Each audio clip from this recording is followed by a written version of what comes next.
No sermons tonight, no arguments either, until now. We came up with 5 key questions about gun ownership and put them to representatives of both sides of the debate. John Rosenthal is a co-founder of Stop Handgun Violence. Jim Wallace is executive director of GOAL, Gun Owners Action League. Question: are current gun laws working? No, they're not, because they actually fail to address the human element in every case.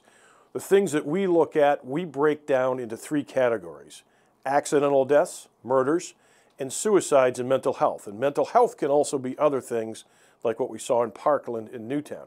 In this country and in this state, we have failed to address the human elements in each, and thus the gun laws have been a complete failure. Current gun laws absolutely save lives. Massachusetts has enacted arguably the most effective gun laws in the nation on a bipartisan basis. In 1998, 2004, and 2014, we've successfully reduced the rate of gun deaths by 40% since 1994, and urban Massachusetts, with the most effective gun laws, has the lowest gun death rate in the nation. Should citizens have access to semi-automatic assault weapons?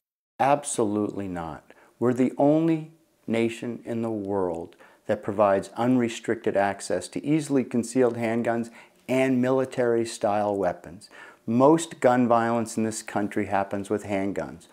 All mass shootings, the common denominator are military-style assault weapons and large-capacity ammunition magazines designed for war and killing as many people as possible in as short a period of time. Well, assault weapons is a made-up term, but let's just talk about semi-automatic guns to begin with. They've been in civilian hands for over 100 years. If we specifically look at just the AR-15, that platform has been in civilian hands for over 60 years. So the gun hasn't changed. The problem is the human element, which we continue to fail to address. And if we're okay with people owning guns, why shouldn't they own those? Is the problem easy access to guns or mental illness? Well, I think both, actually, because obviously the criminals have easy access to guns because they don't follow the laws. But mental illness is a huge problem in this country. And if we fail to address it and keep kicking that can down the road, we fail to do so at our own peril.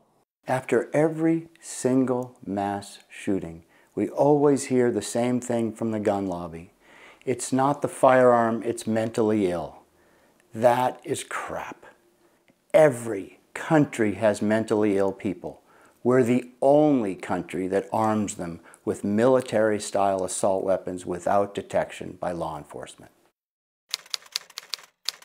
Massachusetts has some of the toughest gun laws in the country and is among the states with the lowest reported rate of gun violence. Is there a correlation?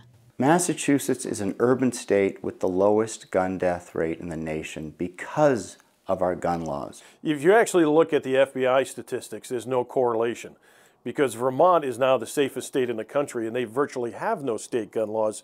They just rely on the federal laws that are in place. What is the most important step towards preventing mass shootings? Banning military-style assault weapons and large-capacity ammunition magazines. To go hunting, and I have hunted, you need a hunting license. And when you hunt deer, you're limited to 5 rounds in your weapon. When you hunt duck, 3 rounds to protect the duck and deer population.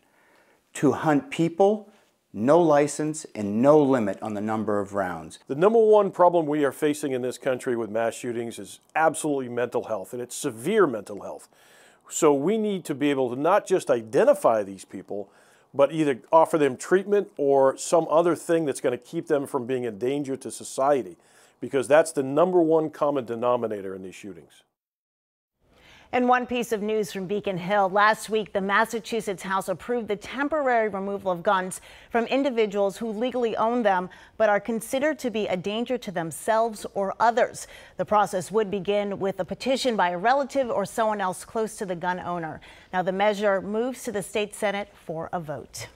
We asked and you answered your thoughts on reducing gun violence in a moment. Is another school shooting inevitable?